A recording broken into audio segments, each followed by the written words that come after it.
That's way too much on my face. Hello, friends, and welcome to today's special episode of Booked, the Booked Selection Box, hosted by my good friend Sarah Arnu. Sarah, welcome to your show for the day. Thank you for letting me hijack your platform yet again. My pleasure. It gives me a break, honestly, because you do a lot of the work, and I just sort of sit in the background fiddling about with the buttons, nothing else. Just the buttons. I feel like every conversation we have about the selection box is me going, I don't think I'm doing enough work. I feel like you're doing all the work. And you say the same thing back to me, and then nothing ever gets done. You do the hard bit, which is coordinating human beings, which is my least favorite part. I like making all the graphics and farsing around with the intros and stuff. And really, we have a very, very, very fun selection of people from a wide range of genres. So can you tell us a little bit about what we smashed it, honestly. So good lineup. We did last time, we did this time, and we will next time. Could you tell our listeners a little bit about what we're going to be doing today? We have such a big range of genres today. Mm-hmm. So I think we've got like a little bit of everything, really. We've got romance, we've got litfic, we've got poetry, which is exciting. Mm-hmm. So I'm very excited to get into it, honestly. Excited. I delayed it for a sip because I thought you were going to talk for a bit longer, and I already had it in my hand, and I was like, I can't put it down. I was like, can I make this awkward for everyone involved? Yes. Yeah. Yes. So thank you to everybody that is here in the chat. I will be checking out the chat whilst the readings are going on, and we'll save your comments for the Q&A right at the end. So stay tuned. We've got some awesome readings, and Sarah, I'm going to disappear while you introduce our first reading. Okay. So our first reader tonight is Danika Rose Lynn. Danika writes romance with the cozy, feel-good charm of Gilmore Girls, and with enough spice to make Hallmark blush. She crafts a magical and immersive experience that breathes life into the worlds she creates. Settings turn real, characters become friends. Each and every story is a sensory celebration. When not writing, Danika can be found painting, reading, cuddling her dogs, lost in a daydream, or lovingly driving her husband mad. Hello. That was jarring. Okay, I guess we'll get started. I apologize in advance because I am horribly awkward at this stuff, but we're going to give it a go. The chapter that I'm reading, or I guess the snippet that I'm reading, is a fun one. They're doing a tea party with the main character's little girl, so it kind of starts up there. Daddy, where did Mommy go? She went to spend time with her new friends. Oh, but you've got some new friends coming over too. Remember Uncle Beckham and Uncle Simon? Uncle Becky and Uncle Sai? I snort, the very same. Ooh, Daddy, we can have a tea party. Sure, Sugar Plum. A tea party sounds like a wonderful idea. This will be fun. Between Beckham, Simon, and myself, we can keep Maisie entertained. Piece of cake. When I open the door, Beckham stands there. He takes one look at me and bursts into hysterical laughter. I lean against the door frame, arms crossed, an eyebrow raised while I wait for him to finish. Yeah, I say. Get it all out now. Fuck, man. Beckham wipes beneath his eyes, still chuckling, but at least the hysterics have died down. Rolling my eyes, I reluctantly step aside to let him in. Maisie said I looked like a pretty princess, I mutter petulantly. Beckham pats my shoulder when he passes. Sure do, buddy. Then he comes to a dead stop in front of me. When he rolls around, he has his phone in hand. Wait, I need to take a photo of this. Hell no, you don't. As soon as he lifts the phone, I grab it and tug it away. Not gonna happen. But Ellery can hear about it in as much detail as you want later, but no photos. Fine, but I'm remembering every single detail of this. Damn him and his photographic memory. I follow behind, dragging my feet, yes, like a toddler. I just spent the last few hours entertaining one, so if I want to act like one, I absolutely have the right. Then, when he falters in the middle of the hallway, unsure where to go next, I take the lead and guide him toward the living room / makeup trailer. That's right, folks, makeup, because my daughter apparently loves tea parties, and she loves to go all out with every aspect of them. That means putting on makeup, dressing in the frilliest, laciest, gaudiest garments and accessories known to man, and having an elaborate tea party to keep a toddler occupied for a couple of hours. So, this is where the magic happens. Beckham looks around, taking in the scene. The coffee table laden with coloring books, markers, and crayons. Somewhere along the way, the pile has grown to include Kennedy's makeup bag. Praying she doesn't kill me for that one. But Maisie insisted, and well, I'm a sucker. On top of all that, I added random hairstyling products from my stuff. Kennedy may forgive me for the makeup. Her hair products are an absolute no-go zone. Then Beckham's eyes alight on Maisie. She stands proudly amid the chaos, holding a hairbrush in one hand and a tube of lipstick in the other. Uncle Becky, she cries out.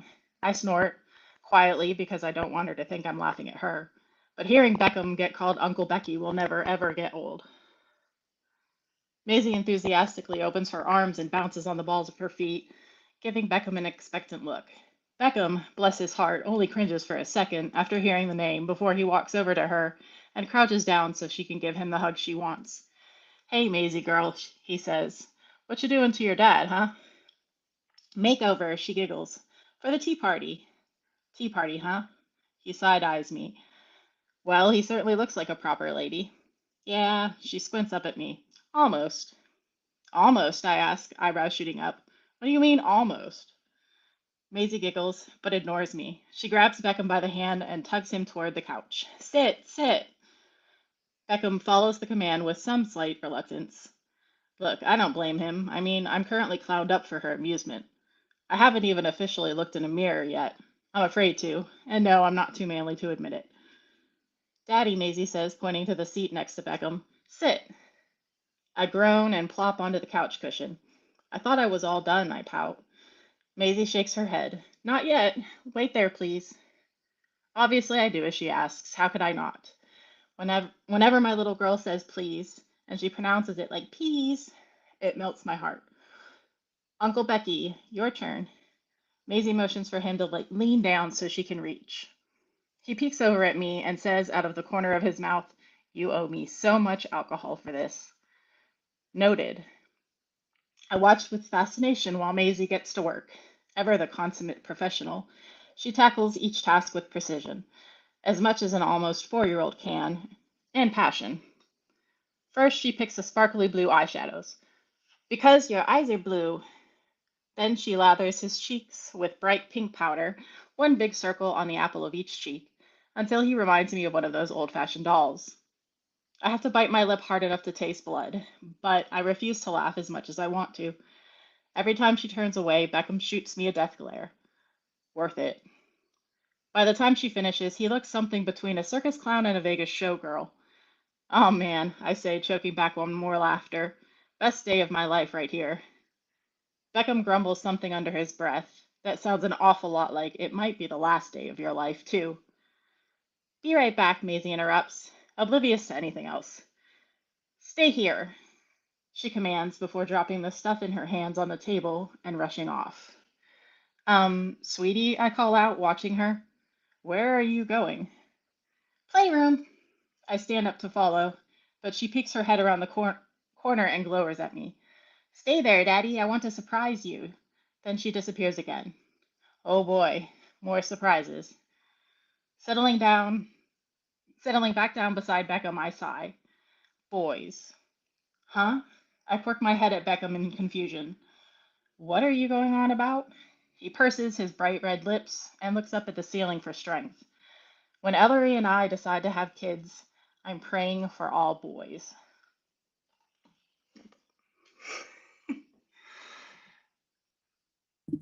Thank you so much. That was so great. Thank you. I had so much fun with that. It was one of my favorite scenes to write. I think I could tell because you were so warm while reading it, and like all the voices were great and everything. Oh, thank you. Did you I enjoy tried. reading? I did, once I got into it. You were very good at it. Thank you. Thank you so much for reading for us. I hope you stick around for the Q&A at the end. Yep, I'll be here. It's going to be a lot of fun. So thank you again, Danika. Our next guest is Kyle Farnworth. Kyle Farnworth is an author and educator from New Bedford, Massachusetts. He grew up surrounded by the rich history and working class resilience of his hometown, elements that deeply influence his writing. His debut novel, Whalers, 2025, was a finalist for the Indie Author Network's Best Debut Novel and the Kindle Book Award's Best Mystery Thriller, and was shortlisted for Readse's Discovery's Editor's Choice Award. Hello, everybody. Sarah, Saffron, thank you for having me. Really appreciate the invite. I'm going to read a short excerpt from my current work in progress. It's going to be my third novel. It's titled, Is This It? It's a novel that follows a family that's grappling with the loss of their son and brother after an archaeological discovery seemingly disproves the existence of an afterlife. I'm going to read chapter 1, which follows the main character, Ansel, as he is dealing with the new life that he finds himself in. So thank you for listening. When Ansel's youngest son, Francis, died, the only thing that kept him upright was the belief that everything happened for a reason and that matters of life and death belonged to God's will. It was, like all things, not meant to be fully understood. God's will simply was. Ansel had been a deacon for 12 years when what he and his family referred to as the field trip occurred. In the aftermath, he believed it was his responsibility to make the loss bearable, not only for his community, but for Estelle and their 2 surviving sons. Gus was the oldest. William had been the middle child, which meant that he was once again the youngest. Ansel often imagined his sons asking him questions such as, what kind of a God would do this to us? He rehearsed his responses, each tailored to the needs of whichever son asked the question. If Gus asked, he would need to appeal to his logic. If William asked, he would need to keep his response short and simple. But neither of them ever came to him with questions, and life continued, as it does for those who are lucky enough to live it. William dropped out of college and moved home into the family's basement. Gus found a job as an adjunct literature professor at UMass and moved into a small apartment where he lived alone with a French bulldog. He named the dog Xerxes after mixing up Persian and Parisian, a mistake that can only happen to someone who learned only through reading, and a mistake he would never admit was a mistake. Every day, Ansel found himself alone as well, though his loneliness was different from Gus's. It was the loneliness of a man who had once grown accustomed to a bustling house and a loving wife, only to discover that both of those things could disappear without warning. The boys were gone, and Estelle might as well have been gone as well. Her pale, blank stares never turned in his direction. There are no adults named Franny, she once said from her chair, positioned perfectly in front of the window so that she could glare out at the neighborhood children and feel a fresh pang of grief every time she heard a giggle. He asked her what she'd meant, but she didn't respond. She seemed to stop responding altogether. Even after the God papers were discovered, Ansel continued serving Mass and allowed himself to grieve with help from the parish. He spoke openly about Francis during the homily, pouring his heart into nearly every service. The church didn't stay open for long, though. Pews emptied. It happened slowly at first, and then one morning, Ansel stepped in front of the altar and found that nobody had come at all. After his parish closed, Ansel was hired as the part-time shuttle driver at Roosevelt Community Hospital's Dartmouth campus. He spent most of his days circling the outer edges of the property in a golf cart-style shuttle that stopped at all parking lots, garages, and main entrances. The hospital had once been called St. Luke's, and old Catholic names were everywhere then, on emergency room doors, maternity wards, children's wings, cancer centers, but now Roosevelt Community Hospital had scrubbed the saints from its signs. But Ansel's shuttle clipboard still said St. Luke's on the back of it in thin black marker that just wouldn't come off. "Good morning," he said to one of the nurses. He smiled politely and waved. "It's good to see you." They always waved back. They smiled at him in a way that people rarely smiled at him when he was still Deacon Ansel. It made him wonder whether he might still be handsome, a question he hadn't thought to ask himself in years. Estelle certainly hadn't looked at him that way. After the field trip, she hardly looked at him at all. But the nurses, the doctors, and the elderly women making their way across the sun-soaked black pavement all looked at him like he was a breath of fresh air. He was the reason they didn't have to walk across campus. In a strange way, he was glad to still be helping people get where they needed to go. "Where are you headed?" he asked one of the nurses, scooping her up from the parking garage. "Hospice," she said. She was small, quiet, and spoke at a volume that almost disappeared in the wind. She had a childlike face and kept her eyes on her folded hands. He almost said, "God bless you," but he had been trying hard not to say things like that at work. "Can't be an easy place to work," he said instead, and the nurse just nodded but didn't respond. "I'm Ansel," he said. "Kathy," she said, brushing a strand of hair from her face after the wind had blown it loose. She reminded Ansel of Estelle when they were in their 20s, back when her quietness still carried a kind of mystery. They drove across campus quietly for a moment, but when Ansel looked over at her, he was struck by an overwhelming feeling that there was something he was supposed to ask. "Can I ask you something?" he said. She looked up at him and nodded. "What do you tell them in hospice care?" "What do you mean?" "I mean," he paused. "Okay, so we used to say things like they're going to a better place, right? Trust me, I used to be a deacon, so I've said it 1,000 times. That was always comforting, you know, it made them feel less gone." She stared at him. The word "gone" came out harsher than he intended it to. She didn't know what had happened to Franny. "But what do you say now?" She shifted uncomfortably in her seat. "Most people aren't conscious by the time they reach us," she said. "We don't really say much to—" "I know," he said, intentionally cutting her off. "I get that. But I don't mean to them. I'm more curious about what you say to the families, the parents, the kids. What do you tell them?" "I don't—" She stopped. "I just tell them that I'm sorry for their loss." "Yeah," he said. "That's what people seem to say." That was what people said most to him at the wake. That and "I'm praying for you." But as they passed by and shook his hand, Ansel couldn't stop fixating on how small Franny's casket was. He didn't know they made them so tiny, like a doll's house, which made it seem like it was meant to exist only in a dream. Each day, when Ansel returned to his too big house, he looked to his left and he found Estelle sitting in the same chair, staring through the same front window. But that afternoon, the chair was empty. She was standing in the kitchen at the counter with a rag in her hand. "Oh, hello, sweetie," she said. "I didn't hear you come in." There was a smile on her face that gave him pause. There was nothing strange about the shape of her smile or the teeth it revealed, but what unsettled him was how long it had been since he'd seen one. For a moment, it felt as though a stranger were standing in his kitchen. "How was your day?" she said. Grief had taken a lot of weight from her, so her turtleneck and jeans ran baggy and loose-fitting. But the fact that she was wearing them and not sweatpants was a sight to behold. "Good," Ansel said. He took a few steps into the kitchen and gave her a kiss on the cheek. The taste was unfamiliar. "How was your day?" "It was great," she said. "The kitchen is a mess, though, and I need to clean up for dinner." "Are we cooking?" he asked. They hadn't had anything other than takeout in weeks. "I'm going to make pork chops if you're okay with that," she said. He went to the refrigerator, opened the door, and saw a sight even rarer than her smile. There were groceries. "That sounds nice," he said. "Perfect. I'll start cooking after the prosecutor comes by." She grabbed a bottle cleaner and pointed at the granite countertop. She squeezed 3 times and wiped it over with a rag. "I'm going to go shower," he said, "but it's nice to see you like this." "Like what?" She stopped wiping and stared at him, eyes wide.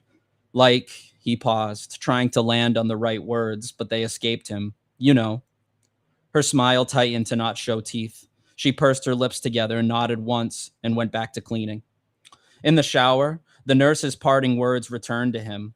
He had intended to share them with Estelle, hoping that they might relieve some pain from her, but the sight of her standing in the kitchen had driven them from his mind. "I see them in their last moments," she said, right before he dropped her off. "They go somewhere. I don't know where it is or what it's like, but one moment they're here, and then the next they're somewhere else. I truly believe that." That night, he looked at Estelle through the steam rising from the pan and wondered for the first time in months whether some people came back. Thank you.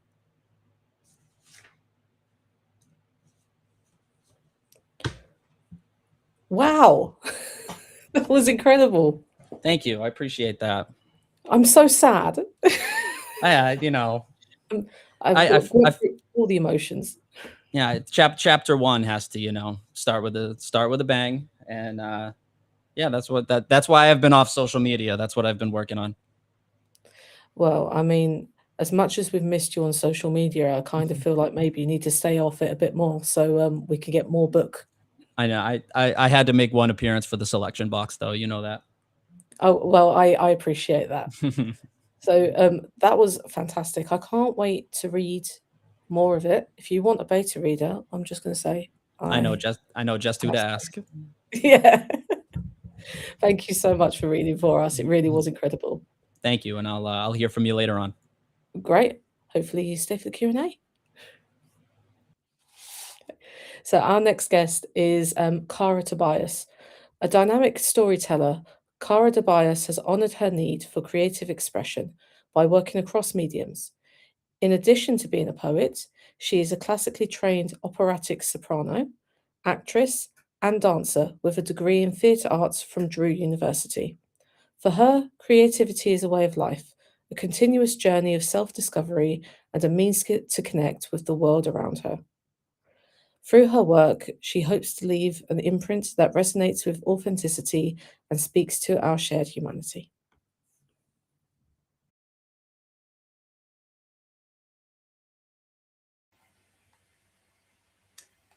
Hello. Hopefully you can hear me. Thank you for that introduction, Sarah. I'm Cara, author of the poetry book Alive, and I'll be reading a couple poems for you today. So this one is the title poem, Alive. What makes you feel most alive? I don't think enough people dare to ask this question, let alone answer it. I find myself in the unconventional. I don't know if this makes me ungrounded, but I like flirting with daydreams. I'm inspired by those who dare to see the impossible. Maybe some would say that I lack a sense of reality, but I would counter that they just aren't paying attention. I'm the kind of person who will try to find beauty in everything. Quite frankly, I don't see the point in being any other way. I want to surround myself with art and music. I want to dance away my pain and console myself with prose. You see, I'm doing it even now. I've tried to walk a straight path before, but my destiny has laughed at the notion that my life could possibly be linear. I don't always perform to the status quo. In fact, I'm getting more comfortable with coloring outside of the lines, though some would try to pull me back inside. I recognize that this may be a lonely life for me, one fraught with chasing the next big thing, the next rush of emotion, the next burst of creativity. But I've resigned myself to the reality that, to be authentically me, I cannot be anything but vulnerable. Sometimes painfully so. Sometimes I feel misunderstood, even by those who claim to love me the most. I cannot explain it. I'm at once altogether here, entirely present, but simultaneously projecting myself into a future that may never come to pass. In short, I think a lot. About everything, all the time. Like how this moment is fleeting and I'll never be as I am now again. Or how I fear losing those I love most, because loss seems to be my closest confidant. I love fiercely, and I know that can be scary. I wish I knew what that felt like, to be on the receiving end of my love. I'm still learning how to fill my cup. To be alive is so achingly, terribly beautiful. So that's the first one. And then this poem is called Unapologetic.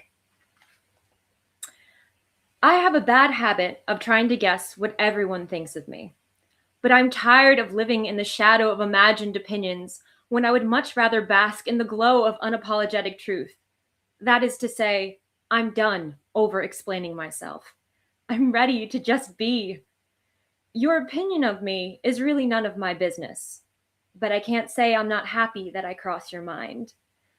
I have been told that I think, feel, and love too much. It's a scary phenomenon to be on the receiving end of. But is that not the best compliment? My being cannot be contained. I'm overflowing from my cup and inviting you in to share the holy magic of it all. So tell me, do you consider it a sin to think yourself divine? If you don't stoke your fire, someone is bound to come along and extinguish it. I hope you never give them that power. I once longed to hear I love you echo on someone else's lips, maybe for a lack of self-love. But the meaning of those 3 words is dulled when you can't repeat them to your reflection. It's not egotistical to be your own #1 fan. And if it is, why not be a bit selfish? I've learned that ignoring my intuition only hurts me in the end. So I'm no longer accepting anyone else's word as gospel, no longer using others as my mirror. I don't need to walk through this life quietly in fear that my breath won't sync with yours, that my being will upset the balance. I have the audacity to fill the room now. I will no longer apologize myself away, no longer shrink myself in the name of someone else's comfort. If I'm to be known in any way, I hope it's for daring to live my life boldly, no matter how that looks from the outside. So yes, I am intense, and I like it that way. I will love you so deeply that it will probably scare you away, but I don't regret a minute of it. What a gift it is to fully embody my feelings. I'll continue to think too much about everything, because that's the key to unlocking the worlds that exist inside me. I have a hunger for the fulfillment of my dreams, so I'll go on following where my passion leads. After all, my desire is holy. If I'm too much, no one is asking you to stay. My only priority is living my life for me. And I have one more to leave you with. This is Wild Woman. My lineage is rooted in the soil of the Carpathian Mountains, Lemkovina, home to the Lemko people, a people exiled from the land they tilled for generations. So I wonder, is it in my DNA to long for places I can never return to? I feel more at home in the paintings of romantics, those of ethereal beauty, that which critiques how far we've removed ourselves from all that is natural in the name of progress. I remember my humanity most when I'm one with Mother Earth. Sometimes, when I look at a sunset-laden sky, I think of which paints I would mix to capture the correct colors. I think this is how I must be loved. I need someone to look at me and have the desire to know what I am made of. Find me in nature's palette, sensation, sight, and sound. I'll be the breeze at the break of dawn when the heat of summer cools, waking you gently. The rouge to autumn's painted leaves, beckoning a cycle of seasons, a reminder that we must let go to move forward. But oh, how beautiful that can be. And when winter's shadow descends, I'll be the comfortable silence of the falling snow, enveloping you in peace, a promise that spring's renewal is never far away, and soon you will be waking to the serenade of birdsong. Now you see the rhythm, the pulse of this life too often hidden by our focus on things that time will name trivial. These days, I'm trying to slow my pace to sync with this remembering, an ode to my roots, Lemkovina. We are a people of the land, and when I die, I will return to the soil. My body will fade with the seasons. The flowers will entomb me. Let the roses cover me until their briars grow to protect my soul. Only then will there no longer be a need for metaphor. I may at last be one with all that I find beautiful in this life. After all, I was always a wild woman. Thank you. No, thank you. That was incredible. I don't read enough poetry. And I was listening and I was like, I need that entire collection just like injected into my veins. Well, I wanted to say I just recorded the full book as an audiobook, and that will be out hopefully within the next month, give and take. So yes, very excited to have my words heard from me. Well, I'm going to be getting that the second that it goes live. Thank you. Thank you so much. I cannot wait. It was incredible. Thank you so much for reading. I hope that you stick around for the Q&A. I will. Fantastic. So our next guest is C.W. Rose. C.W. Rose is a fantasy and romance author who writes about ordinary Asian women in extraordinary circumstances and finds themselves and sometimes, usually, love along the way. And the cinnamon roll, not always men who adore them. She is also a certified scuba diver and lifeguard with a deep love for the world and animals around us, though she hasn't spotted any mermaids yet. Outside of writing, you can find her buried in a great book, learning to sing in different languages, and finding any excuse to spend time outdoors. She's also a third culture kid who grew up in Singapore and currently lives in New York City with her family, working as a physical therapist. Find all of her socials, website, and newsletter sign up at cwrose.com, at cw-rose.com.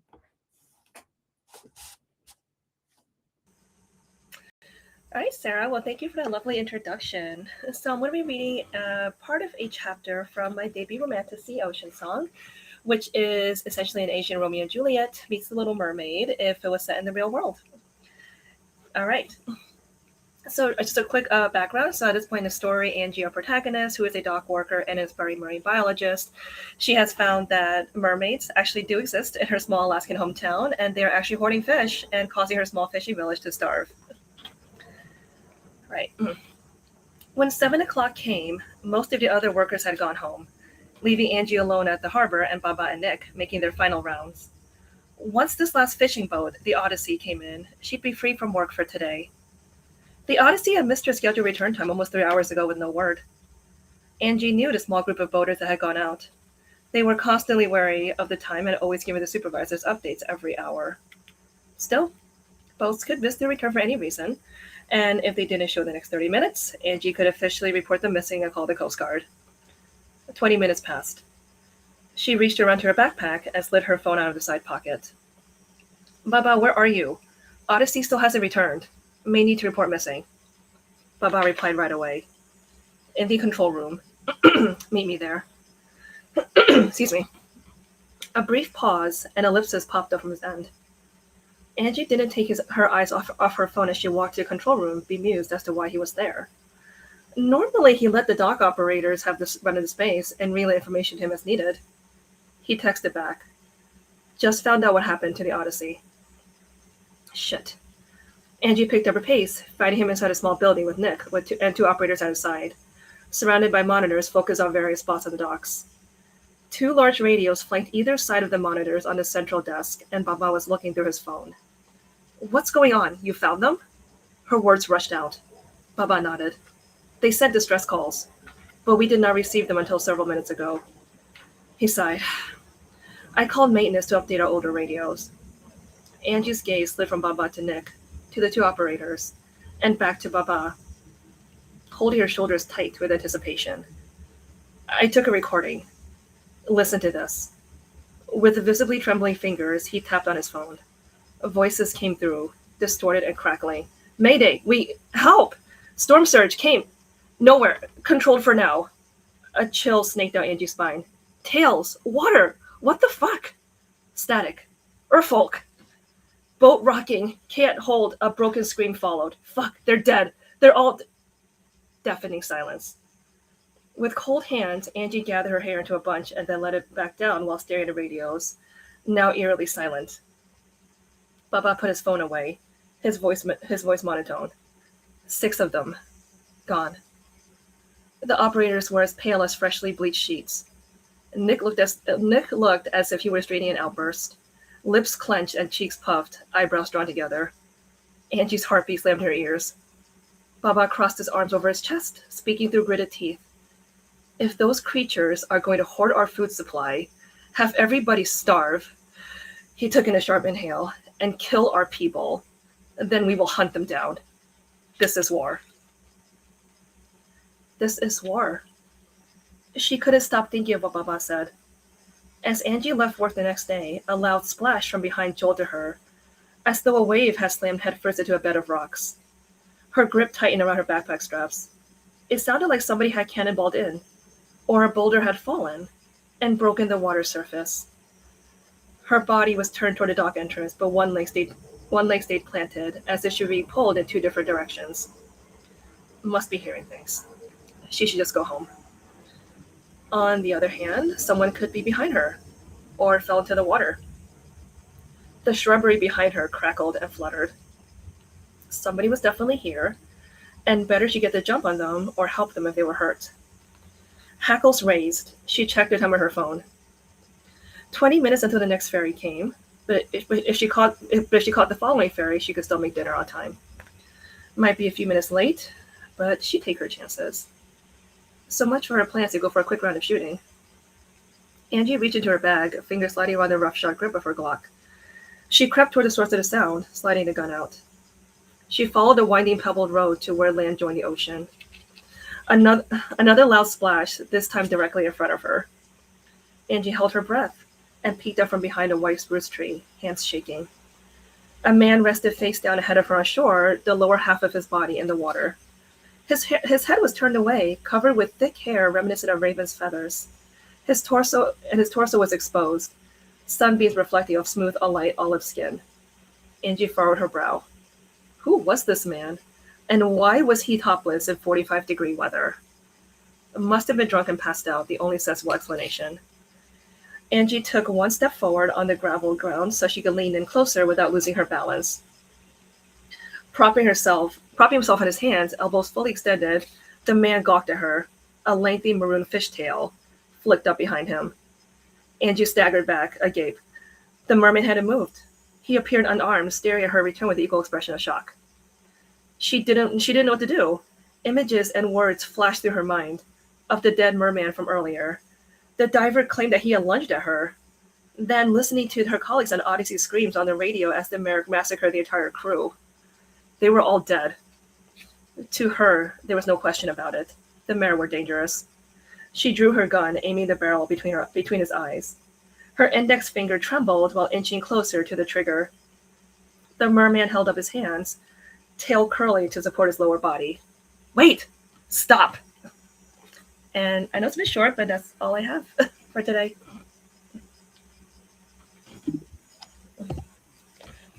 That was great. Thank you. That was so much fun. You put so much personality into the reading as well.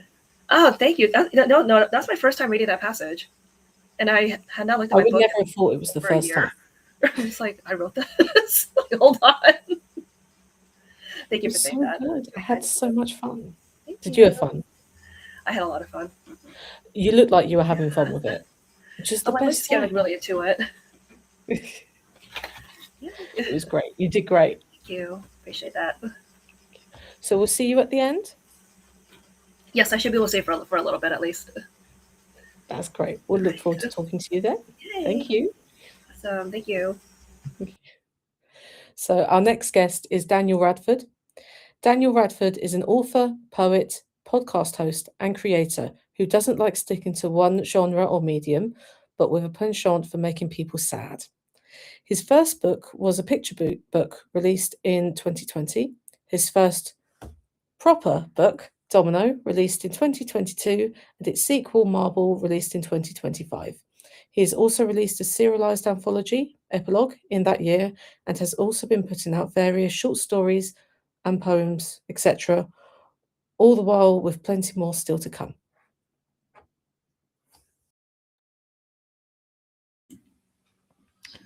Right, hello. I am terrified, so forgive me if this is a little shaky, but I'm going to do my best. This is a segment from the aforementioned book Marble, which came out last year, because I don't have anything newer for you just yet.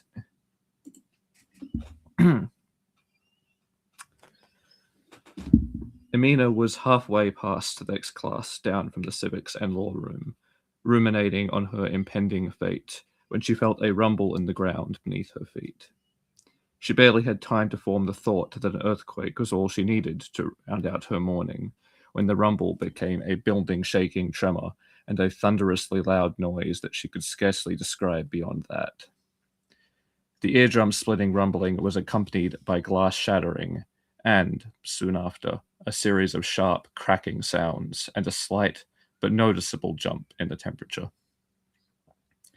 If Amina had been a little further down the hall, she'd have risked being impaled by hundreds of tiny shards of glass, as several of the windows on the classroom doors had exploded inwards. Amina didn't even notice. She did notice the plaster dust and shrapnel that rained down on her as the building rattled, concrete and stone struggling against a great external force. She looked up instinctively, shielding her eyes from the detritus. She saw the piece of ceiling break and drop down, but wasn't quick enough to completely get out of the way. The falling object struck the side of Amina's head, and she felt a splitting pain and the warm, sticky sensation of blood in her hair and running down her cheek. Her vision swam and darkened, and she staggered into the wall, sinking down against it as she was overcome with a nauseating dizziness. Then it was over. So much had happened, but it had only been seconds. If that.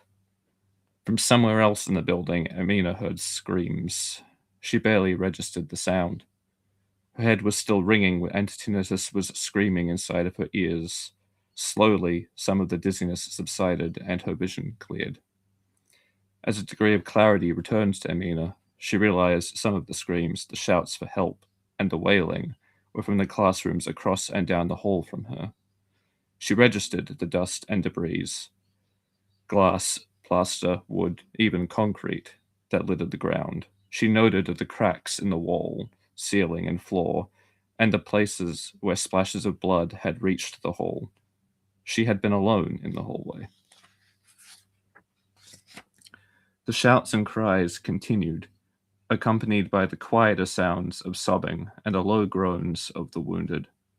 Some were coughing and choking on the dust that was heavy in the air. Amina took a moment to try and collect her thoughts. She felt a faint heat in the air that prickled at her skin, and the taste of metal and dirt in her mouth. Slowly, she climbed to her feet, her stomach churning and threatening to relieve her of the remnants of that morning's breakfast. The room spun for a moment as her legs wobbled beneath her, the strength going out of them the minute they were required to bear her weight. Amina leant against the wall, bracing herself against the overflow of unpleasant sensations and letting them gradually fade away. Once the sickness in the pit of her stomach and the trembling of her legs had passed, she swallowed a few times and then slowly staggered back towards her classroom, her earlier outburst all but forgotten. She couldn't say for sure what drove her to return to Miss Macris's class. Maybe it was just familiarity, or because it was where she was supposed to be. Perhaps she just didn't have anywhere else to go. Regardless, she found her body running on autopilot, returning to the civics and law classroom despite herself. Her feet crunched over glass, the material splintering under her as she approached the door. Like many of the other rooms Amina could see, the window in the door had shattered into the hall, scattering its broken fragments across the floor. A feral stench wafted out of the aperture, a thick smell of burning and waste that sat heavy in the back of Amina's nostrils and made her gag. Fighting the violent assault against her senses and the protests of her innards, Amina rested her hand on the doorframe and peered inside the classroom.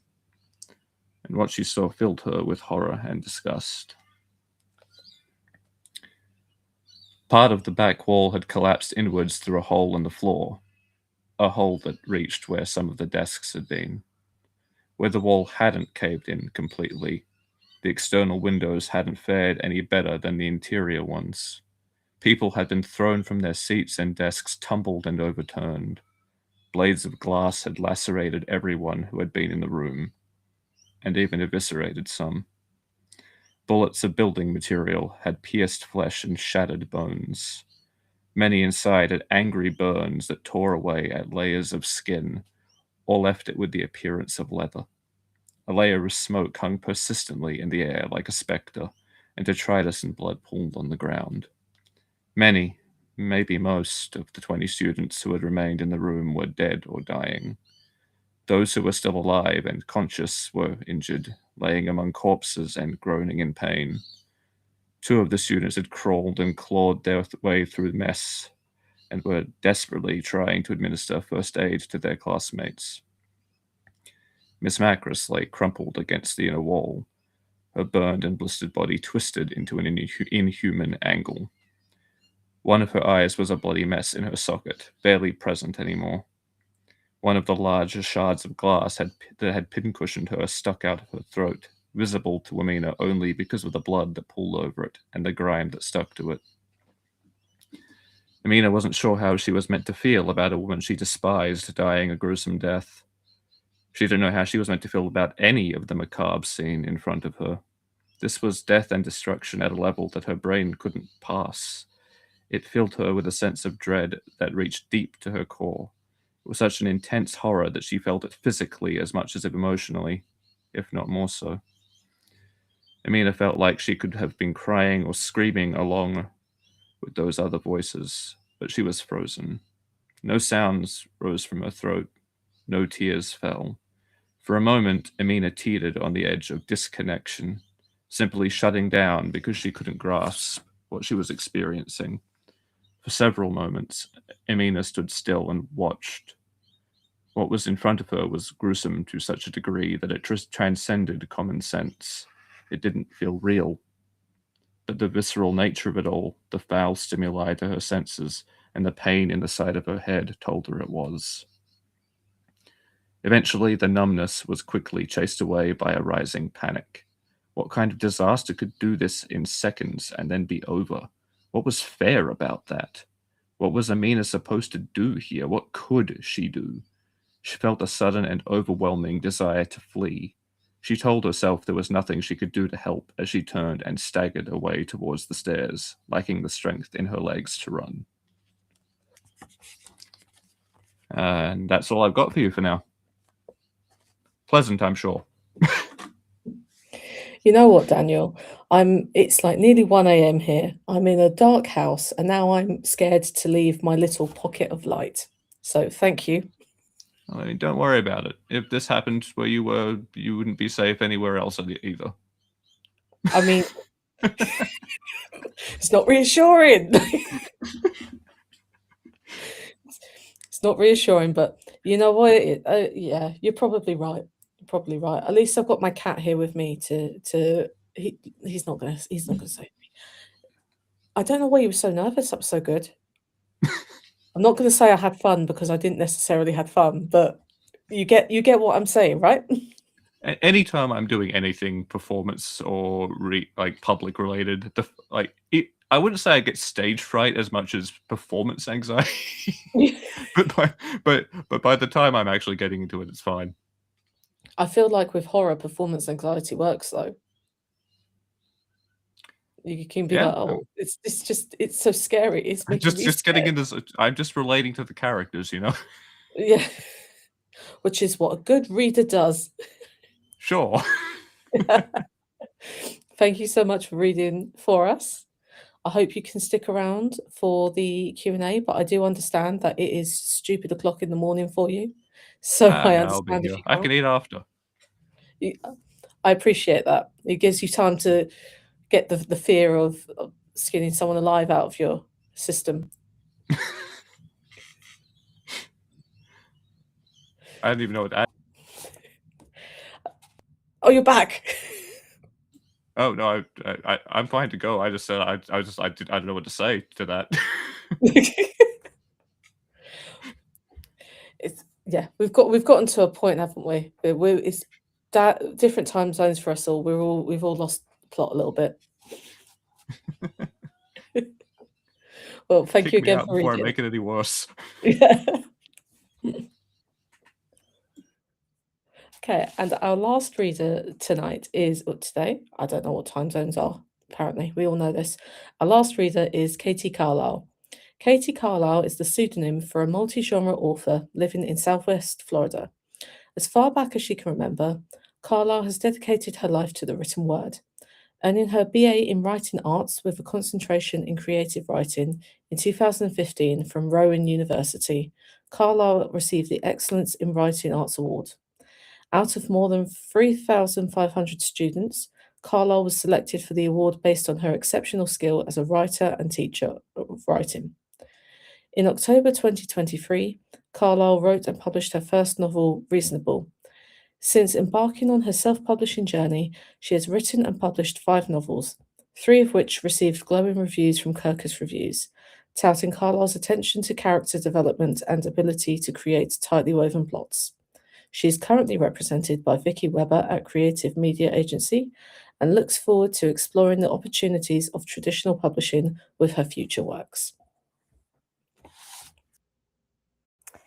Thank you so much for that wonderful introduction. I will waste no time and get into the first chapter of my latest book, Witch Among Us, which is the sequel to I Know What I Saw.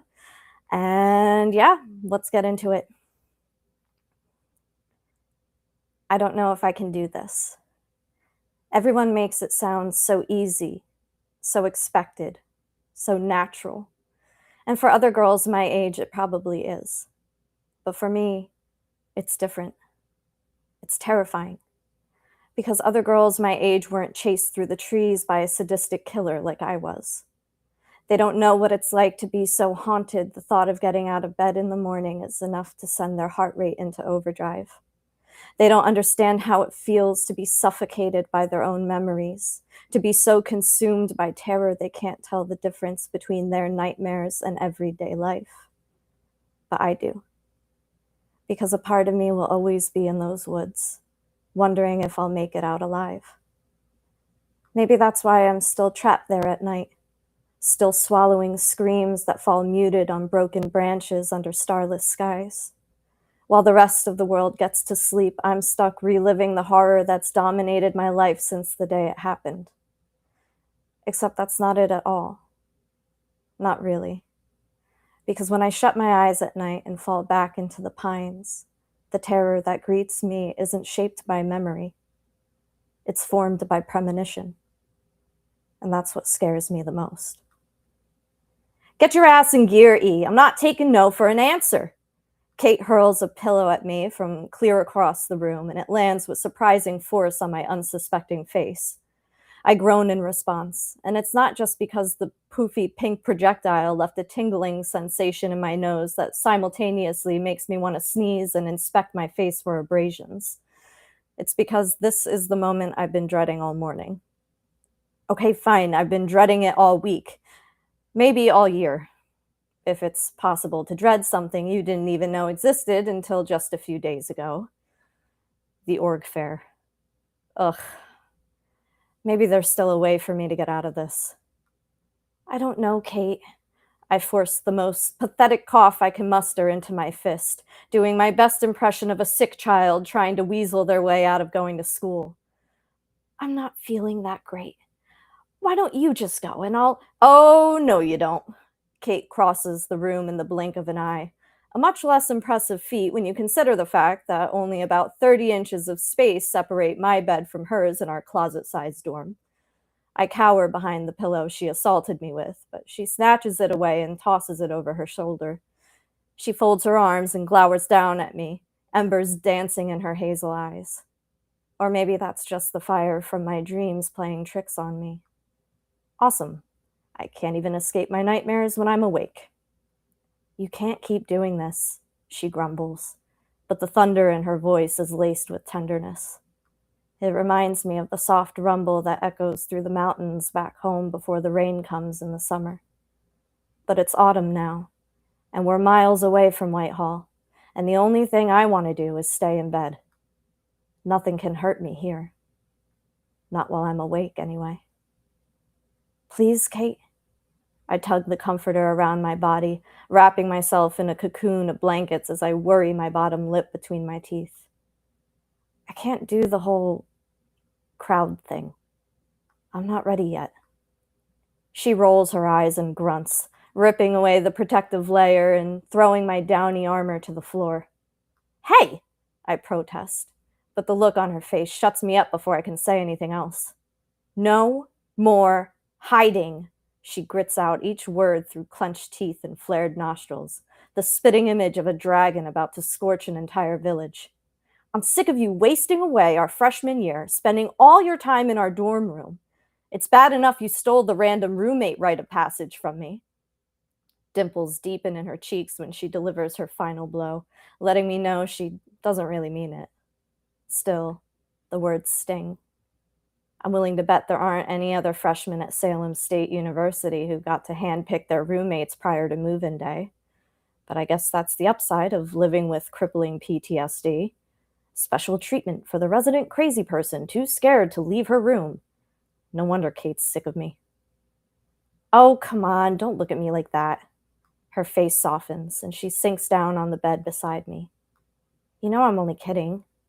With my luck, I would have gotten paired up with some, cosplaying mega nerd with a dead insect collection.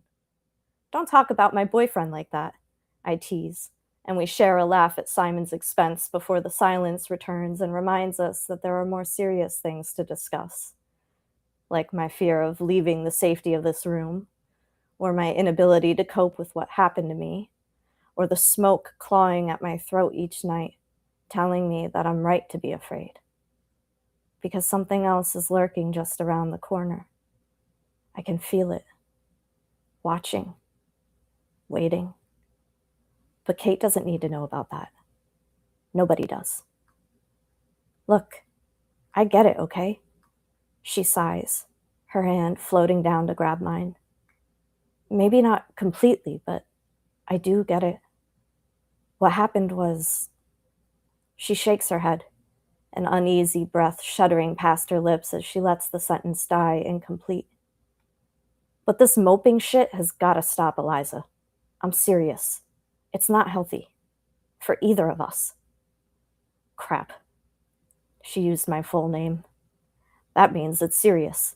And if I don't listen to her, I'll never hear the end of it. Or worse, she might just want to stop being my friend altogether. And let's face it, I'm not exactly in a position to be turning away friendships. Up until recently, the only real friend I had was Simon. And the only reason that changed is because everyone back home thinks I'm some kind of hero or something. But I'm not a hero. I'm just a girl who got stabbed by a psychopath. We're not in Whitehall anymore, E. Kate squeezes my hand, dragging my thoughts out of the woods and back into our dorm room, far away from the man who scarred me for life. Literally. You don't have to be afraid. Things can be different here. You can be different. Her eyes twinkle with the kind of hopeful optimism only a former cheer captain could possess, and for a moment, I almost believe her. Maybe she's right. Maybe the thing that's keeping me from living a normal life has nothing to do with the scar on my stomach or the monster who put it there. Maybe things can be different here. But then I remember the nightmares, the yawning pines clawing at a smoke-filled sky, the flames licking at fishnet stockings bound to blackened tree trunks, the screaming, the cackling, the stench of death. Some people say it's not possible to dream about the future, but I know better. It might not be the same terrifying nightmare that haunted me in the days that led up to that night in the forest, but the feeling I get from it is no different. Something is coming, and there's nothing I can do to stop it. And on that cheerful note... What a way to end the show. I don't know if you could see the chat, our little private chat, while you were reading, but everyone's been going like absolutely nuts for your reading. Well, great. I'm so happy about that. There was something about Saffron licking the window at one point. I don't really know what's going on. Did you have fun? Okay. I love reading from Eliza's point of view. Well, I loved hearing from Eliza's point of view. So that was from A Witch Among Us. Is that right? Yes. Your Kickstarter's just finished? It just finished last week, and it did so well. Thank you to everyone who showed up for it. I was very, very nervous. I've never done anything like that before, so I was very pleasantly surprised by the turnout. Well, now I'm very, very happy because that means I can get a copy. Yes, I will be posting the pre-order link sometime in the very near future, so be on the lookout. How exciting. So, do you think we should bring everyone back? Nah. No, let's Of course.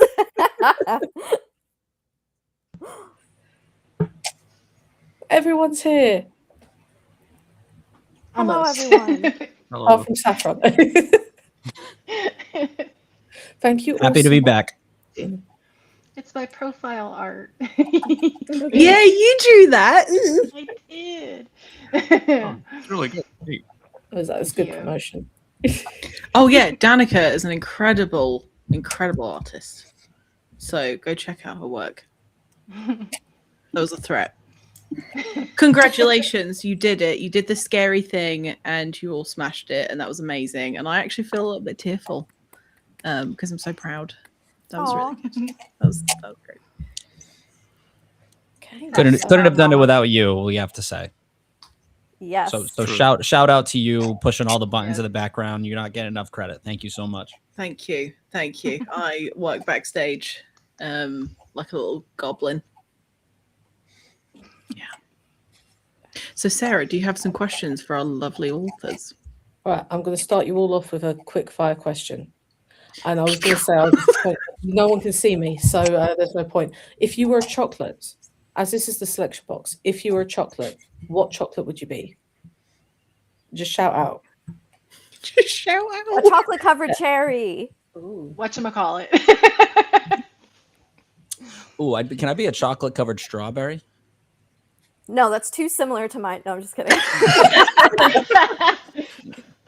I'd be like just a plain milk chocolate with a peppermint filling because, not to everyone's taste, but I reckon I'm pretty good. Aw, I like peppermint too. I take mine back. Actually, I would be one of those like Valentine boxes that you don't know what you're gonna get. You just. That's perfect. I think it would be like dark chocolate with toffee inside because I'm bitter on the outside but sweet on the inside.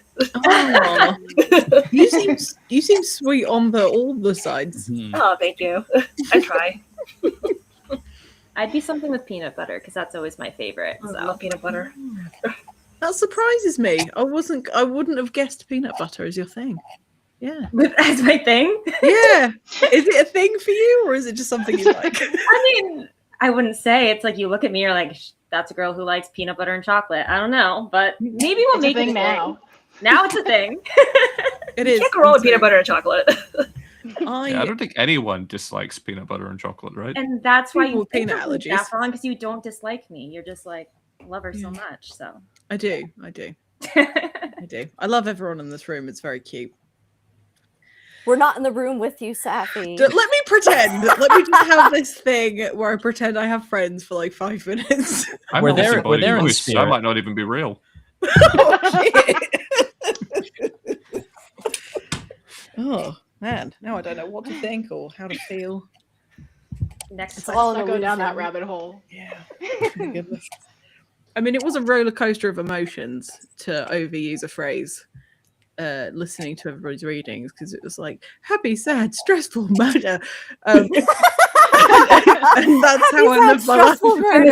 It's like looking in a mirror. You broke me. Oh shit, that's funny. I think people come to the selection box to feel something, right? And we gave them everything, right? We gave them everything we had. Oh, you did. You guys. I'm not gonna lie. I was a little bit worried there at the beginning because everybody is reading these, they're beautiful, lovely things, and I'm like, whoa. Listen, guys, I've got news for you. My girl is over here worrying about murders, and then I got you covered.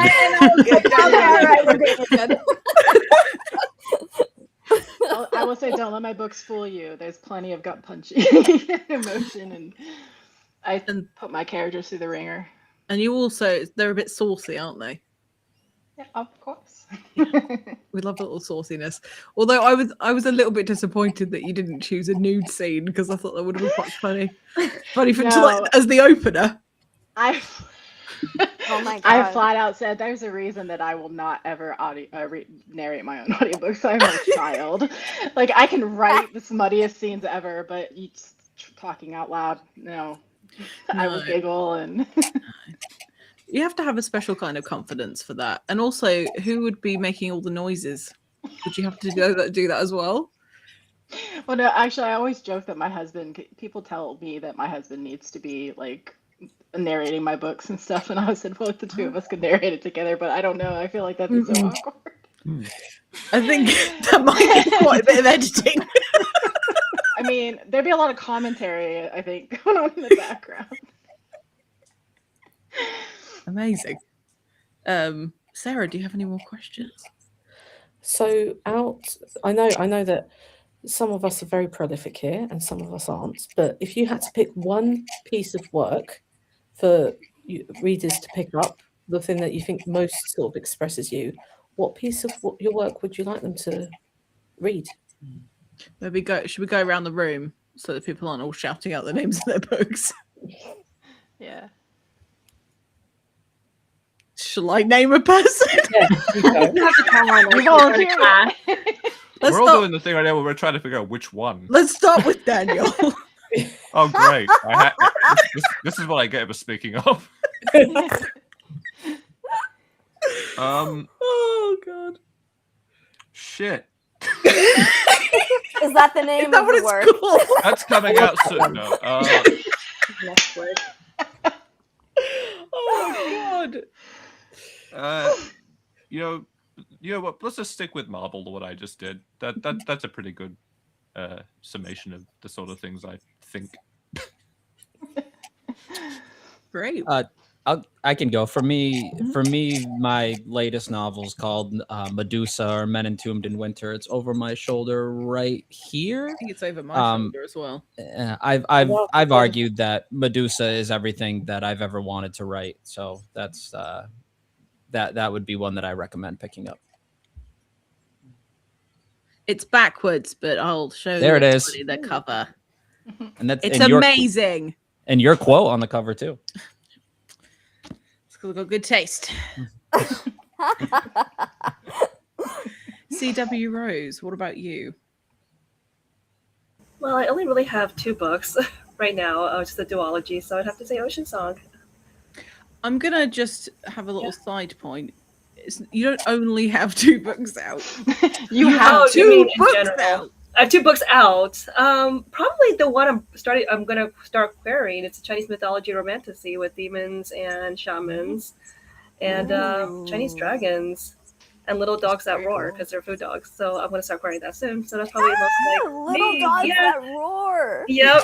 So if you go to Chinese places, you see those like little guardian lions. You know, the Yes. protagonist has one as a pet, so it's a food dog. I love that. And she roars. You know, so instead of barking, she roars, and that's warning. I love that. I so need to much. read this. Yeah. Katie see Carlisle, what what that. would be your example? I know what I saw.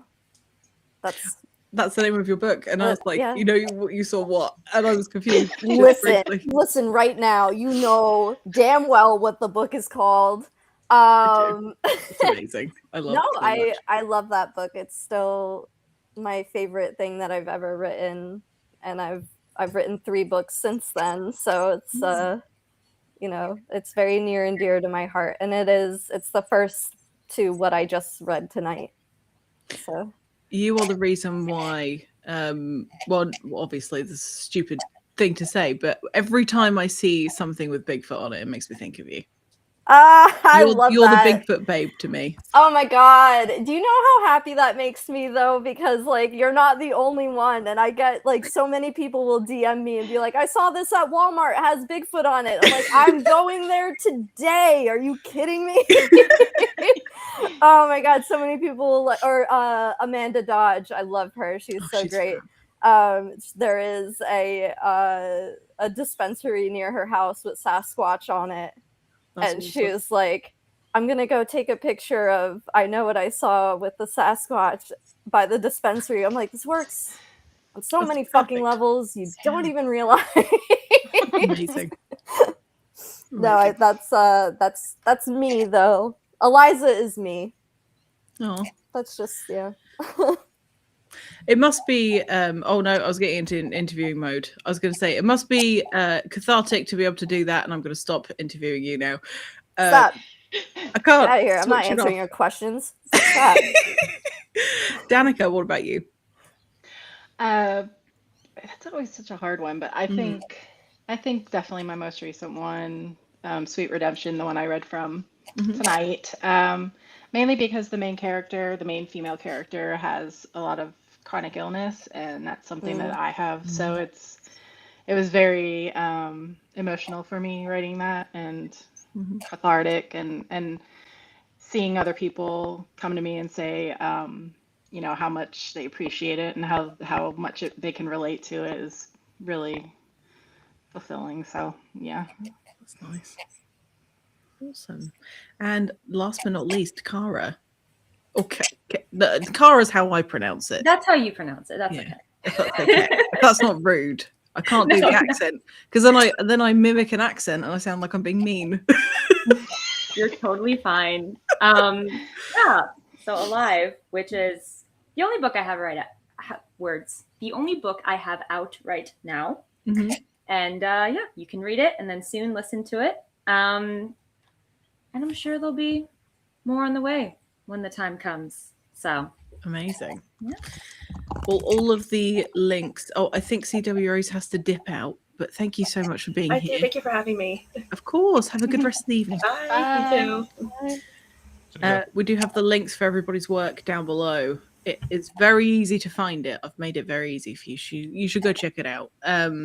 All of these people here have dedicated their time to the craft of writing, and now they've dedicated their evening to being here with you. So I hope that you all enjoyed the performances. I don't know if that's the right word. The readings, and I'm not sure. Call them performances. Yeah, performance. I mean, they were all pretty special. Really, I've set this up because I just want people to read for me. Yeah, free audiobooks. Yeah, I was like, how can I get more of these authors? I can make them read to me. It's a very elaborate scheme, and I'm here for it. Yeah, I didn't think it through. I mean, it's clearly it's working. We're all here reading to you. Yeah. Yes. You got us. You're a genius. You're a genius, Sarah. Did you have any more questions? for Fool me our once. writers? I was just going to say, where's the best place to find you and your work? Let's go in reverse order so that it's not like a rodeo. Clara, could you tell us where to find you and your work? Instagram is the platform I'm most active on. But then I have my website and everything in my link tree in my bio. But yeah, check me out there. And it's just my name, @Dobias. Amazing. And Danika? I'm most active on Instagram, but I'm on pretty much all this. Well, not all, most of the socials. And my website definitely, and they're all Danika Lynn books. So try to make it pretty easy. Awesome. Thank you. And Katie Carlisle? I am definitely most active on Twitter @KT_Carlisle. I do dabble in the other places, but Twitter's where it's at. That's where I'm at. Thank you. And Kyle? I'm on pretty much all social media, but I hate it so much. I hate everything about Twitter. It makes me sad when you're like, Twitter's where it's at, and I'm like, I hate Twitter so much. But I really do. It's such an awful place. It's so great. awful. But regardless, you can also find me on my website. It's just my first and last name, KyleFarnworth.com. You can find all my books there. Everything's linked. Yeah. Awesome. And Daniel Radford? Yeah, basically everything I do can be found on my website, radfordwrites.com, and I'm also on Twitter and Blue Sky, allegedly. Sweet. And Daniel also has 2 podcasts that Yeah. Sarah and I have been on, and Yeah. they're very good. So can you tell the people what the names of them are? And I'll add the links to this as well. Yeah, the Stories Across Borders and Fixation. And now I've met a bunch of other people I can nag to be on them. Excellent. See, this is just a networking thing now. They're very fun podcasts as well. I had a lot of fun on them. Oh, it's so much fun. I got to talk to Daniel about It's Always Sunny in Philadelphia for an hour and a bit. It was amazing. How fun. You should go listen to the episode. It was fun. Who did you do it versus? Versus, as in, there was no fighting. No, when Charlie tells them that they're going to do a play, and then they're like, okay, but who are we doing it versus? Oh, man, I've watched it several times over and I still didn't get the reference. Yep. Wow, what a fool on Alive. Anyway, is there anything else that you wanted to ask anyone, Sarah? No, I was just going to say, if anyone is watching and you fancy being on the selection box, we have a sign-up form, an interest form, that I will link after this. Or you can just message me and I'll be like, no. It depends how aggressive you want me to be. there You get a response? No. a question in the form where you gauge how aggressive you want the Yes, so response? the aggressive Okay. is like a polite no. If you come to me directly, I'm like, how dare you?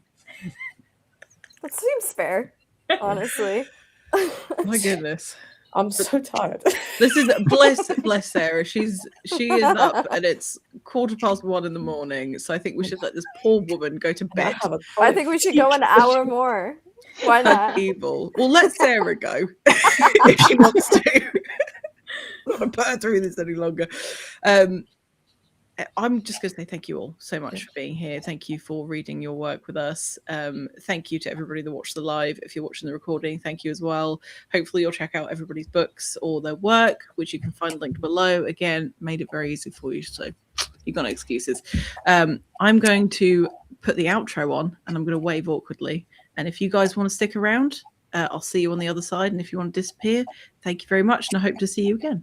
Goodbye, Thanks everyone. for having us. Love you guys. Thanks for having us. Peace. I'm also waving. You're right.